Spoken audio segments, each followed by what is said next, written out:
گوجری زبان میں اپڈیٹ سنیے۔ بھارتی ہندوتوا حکومت نے اپنے زیر تسلط جموں کشمیر میں نہ صرف عام حریت پسنداں کا تمام حقوق غصب کر لیا ہیں بلکہ صحافیوں نے اپنا پیشہ ورانہ فرائض کی انجام دہی میں وقت وقت مشکلات اور قضیوں کو سامنا ہیں۔ بھارتی مودی حکومت کشمیر میں صحافت کا بنیادی اصول نے اپنا فوجی بوٹا چت رہی ہے۔ مودی کی ظالم حکومت کشمیر میں صحافیوں نے ڈران دھمکان اور خوفزدہ کرنے واسطے وقت وقت دھمکی امیز حربات ہتھ کنڈا استعمال کر رہی ہے۔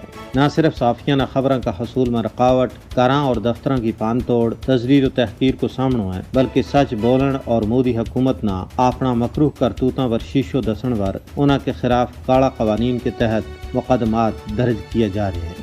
بھارتی خونخوار تحقیقاتی ایجنسی NIA ED SIA بدستور انہوں کا کراں ور چھاپا مار کے کراں کی پان توڑ کو علاوہ انہوں نے ضبط کر رہی ہے۔ کشمیری صحافیوں نے ہر روز ہراساں کی جا رہی ہے جس کو مقصد خوف و ہراس پیدا کرنا ہے تاکہ وہ مودی حکومت کا گناونا عزائم پر تنقید کرنے کے بجائے حکومتی لائن نہ فالو کریں، انہوں کا مکروہ کرتوتاں نہ جائز قرار دے۔ 1989 تو ہون توڑی سچ کہنے کی پاداش میں کشمیر میں صحافیوں کی ایک بڑی تعداد نہ شہید اور زخمی کیے جا چکے ہوئے ہیں۔ صحافیوں کے خلاف کریک ڈاؤن میں 5 اگست 2019 تو بعد بے تحاشا بعد ہو گیا ہے۔ مودی حکومت نے 2020 میں نام نہاد میڈیا پالیسی متعارف کران تو بعد کشمیر میں آزادی صحافت نہ تقریباً ناممکن بنا دیتو ہے۔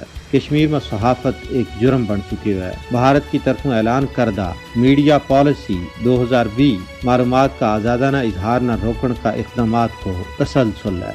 کشمیر والا کی بندش بھی اسی سلسلہ کی ایک کڑی ہے۔ دراصل بھارت کشمیر میں میڈیا پر اپنی گرفت مضبوط کر کے اپنا سیاہ کرتوتاں نہ دنیا تو چھپانا چاہے لیکن سچ نہ کسی بھی صورت میں جھوٹ کا پردہ میں نہیں چھپائے جا سکتو۔ بھارت نہ ایک دن ضرور اپنا سیاہ کارنامہ کی سزا بھگتنی پائے گی۔